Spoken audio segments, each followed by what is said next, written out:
মৌমিতার সুস্বাদু চ্যানেলে আজ বানাচ্ছি আলু পকোড়া। আমি এখানে একটা আলু নিয়েছি, সেটাকে গ্রেটারের সাহায্যে ভালো করে গ্রেট করে নিয়ে ঠান্ডা জল দিয়ে খুব ভালো করে ধুয়ে স্টার্চটা বের করে দিলাম।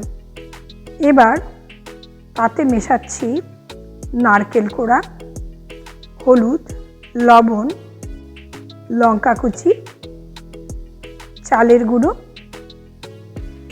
আর বাইন্ডিংয়ের জন্য বেসন।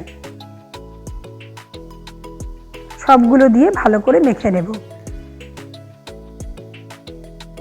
এবার একটা কড়াইয়ের মধ্যে সাদা তেল নিয়ে নিচ্ছি, পকোড়াগুলো চ্যাপ্টা চ্যাপ্টা করে ভাজতে দিয়ে দিচ্ছি। দুপাশ উল্টে পাল্টে লাল করে ভেজে নিয়েই তৈরি হয়ে যাবে সুস্বাদু আলুর পকোড়া। বিকেলের স্ন্যাক্স বা ডাল ভাতের সাথে এনজয় করুন সুস্বাদু আলুর পকোড়া। আমার ভিডিওটি ভালো লাগলে লাইক, শেয়ার এবং সাবস্ক্রাইব করতে ভুলবেন না।